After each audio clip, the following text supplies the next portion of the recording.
Well, it only took them till 2020 to do it, but ESEE Knives is finally offering contoured handle scales from the factory on several of their well-known designs. So folks, we're going to dive into a lot today, not only as we look at these new contoured handle scales, run them up against some aftermarket ones that we've seen here on the channel before from the Knife Connection, see how they kind of compare in their size and dimensions. But we're also going to go down memory lane, just having some fun with this, getting some use on it.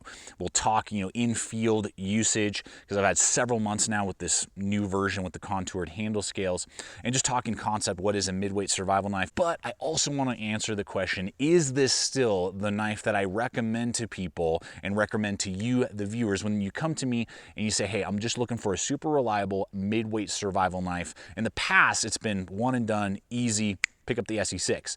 But that was many, many years ago that I first had experience with this. Many new designs have come out on the market, definitely in this size range. So I want to answer that question as well. Is this really still the best one-stop shop when you're wanting to look for a midweight survival knife, or is there better things to look for today in 2020?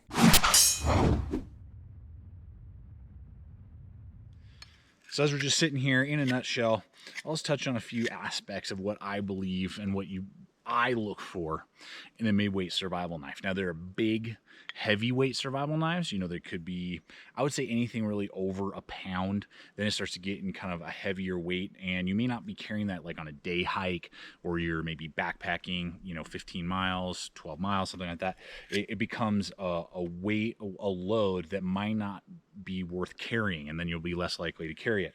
So anything under a pound is usually what I look for in midweight survival knife. I look for the cutting edge of over 5 inches, which is what this ESEE6 has, and it comes in, this micarta version comes in at 13 ounces, I believe. And then I always look for, and what I would argue is a survival knife is an exposed full tang, meaning there are handle scales screwed in onto the full tang. It's not enclosed by polymer or craton or rubber, and stuff like that. Those can still be super durable. I mean, watch videos, you can see guys stabbing moras, that are partial tangs fully enclosed into trees and standing on them. But there's just a sense of durability, because if these loosen up, you can obviously just tighten them back down, and if they fully, shatter, break, damage, whatever, you still have a knife, and it's not like a half handle, or it's not like super thin stick tang. It's the same diameter of the handle scale itself, and you can wrap it in some paracord, do whatever you got to do.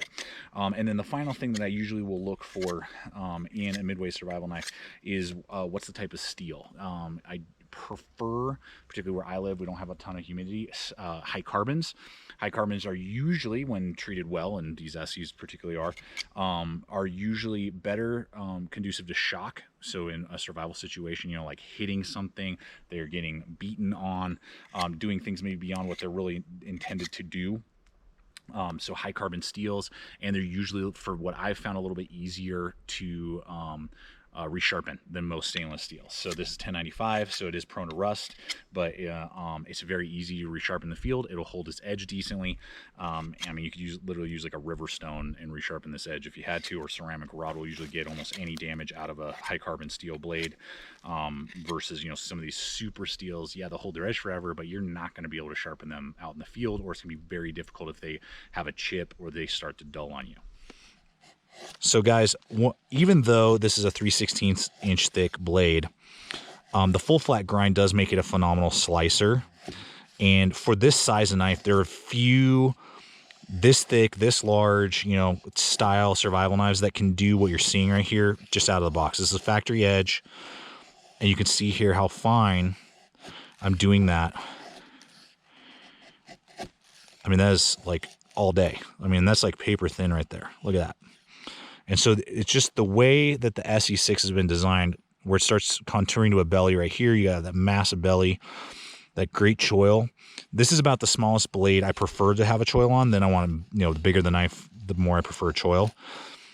So, I mean, it's perfect to, catch up here. And whereas the old scales would have caused a little bit of a hot spot right here, because these are now contoured, there's a little bit of scalping, that whatever slight blockiness the ESEE used to have is now completely gonzo and is organic and is just amazing. So comfy. This is really, I mean, a survival knife has to, in my opinion, have at least enough weight to get through a piece of wood about as thick as your arm, in my opinion. So what, 2.5, 3 inches? So I mean, that's about what we got here in diameter, maybe 2 inches on this guy. So that's what we're gonna do. You know, if it doesn't have that weight and you're just gonna burn, you know, tons of energy, then I would put it more as like a field knife or a belt knife, companion blade, but not as a true survival knife. Let's see what this bad boy can do.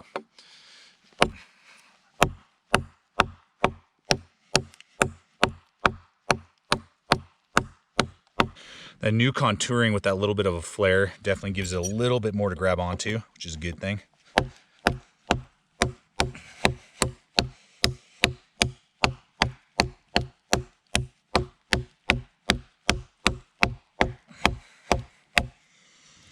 Let's see.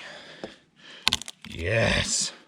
So obviously that required a lot of energy. I would not want to be doing like 6 of those. I mean, it's just going to burn a lot of calories. It's putting a lot of wear on the knife. Edge, you know, is not going to hold up as long if I do a lot of that.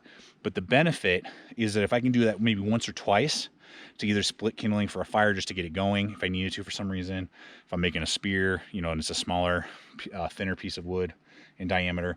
But also, if need be, now what it will be a lot less energy is to use that as a batoning stick and beat through the tool, or excuse me, beat through the piece of wood. So just as an example here,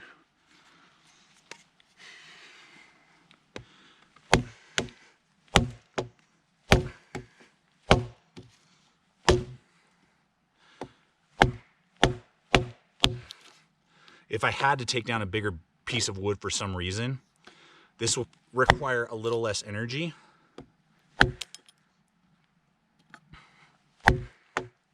And I can take down bigger pieces of wood. There you go. Boom. So it's about the same time, but I'm not as out of breath as I was the other way. And it takes less energy, less strikes to break that off. And again, I could do something maybe twice the diameter if I had to for some reason. This way, once I get that 1 or 2 batoning branches to be able to hit the back of the spine. So this is also a must to me. I mean, we've been having a lot of rain. It's pretty wet. The outer here is pretty damp, but in here, in the core, it's dry. So I want to be splitting through this. And so your knife has to be long enough to span decent amount of wood. Again, this is all you really need to split. You don't need to be going through. I appreciate videos and, you know, when you're doing like a 6-inch log and you're like, let's see if my, you know, huge knife can do that. Sure, okay, great. Like, it's fun to kind of like test the limits, but that's unrealistic and not needed. And particularly out here where maybe this is the only tool you have, why stress it to the limit when like a 2 to 3 inch log is more than enough to split up enough kindling? This would be plenty for me to start a fire with right here, and then just have the other logs and other things I could find, you know, scrap off the ground. Process 1 or 2 of these size little logs. I'm gonna let this core air out. You can see here, I mean, it's nice and dry inside. Great. Okay, so I'm sure a lot of you guys are going to be asking, you know, how do these handles, you know, differ from the knife connection handles, you know, that we've done videos on in the past. You could go buy for about 50, 60 bucks. You could get some G10 contoured handle scales, and that's what this blue one is here from my buddy Brian that we built at the Knife Connection, versus these new ones, you know, that are now coming from the factory with ESEE. Contoured. Now on the contouring, they're exactly the same. The radiusing, we're not seeing any differences in that regard. And overall, like, center thickness seems to be the same, from what we can tell. But what you are going to notice, and hopefully you guys are going to be able to pick this up on frame, is that there is more scalloping here where the screws are on that front screw on the factory, and on the back here just slightly. You can see there.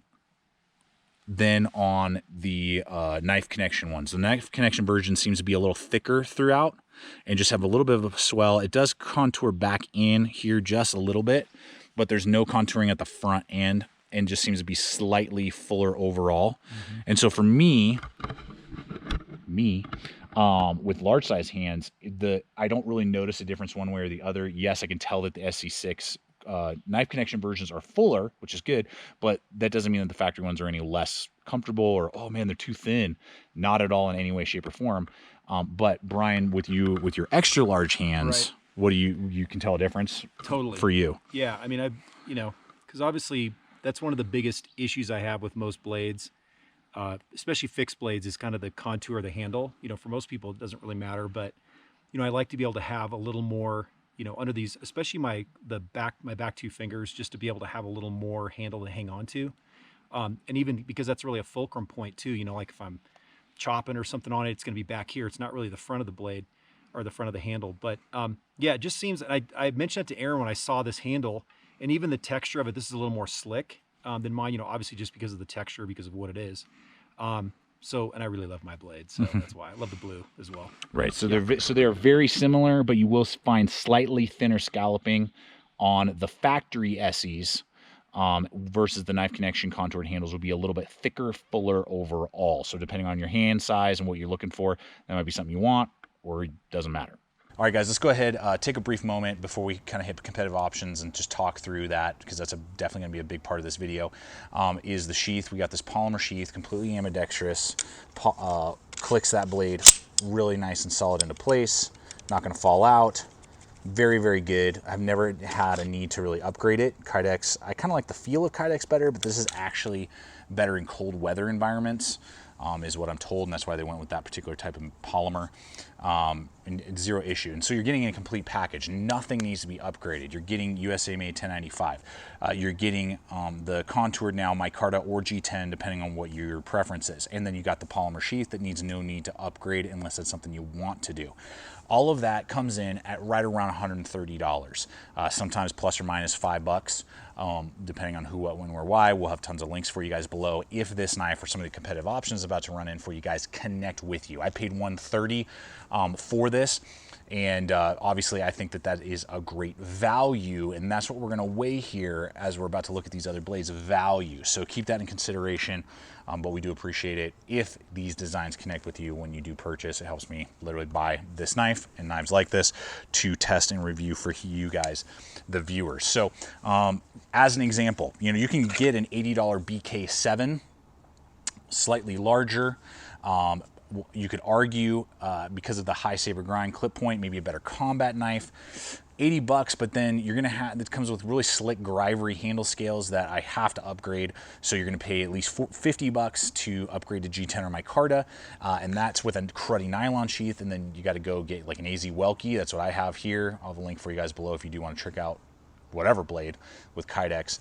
Great stuff there. That'll be in a link below as well. But that sheath I think was like $50–60 with the whole setup there. So I mean, you're easily looking at like $170, $180 to get a BK7 running like an ESEE6. So the price to value to performance, you can argue, I mean, possibly it's, if the BK7 has an attribute that you absolutely need, great. Maybe you hate choils. Okay, well then BK7 might be the right choice for you.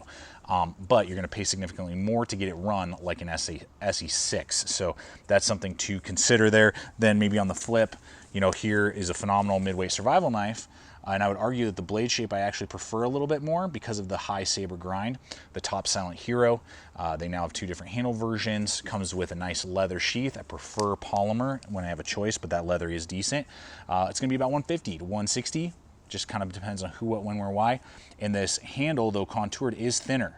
And so it can kind of tend to feel like a little too small depending on the person's hands. For me, I still connect with it, but the ESEE6 definitely has a fuller handle, will not fatigue your hand as quickly as the Silent Hero from Tops, and it's going to be still cheaper than Tops by 15 to 20 bucks.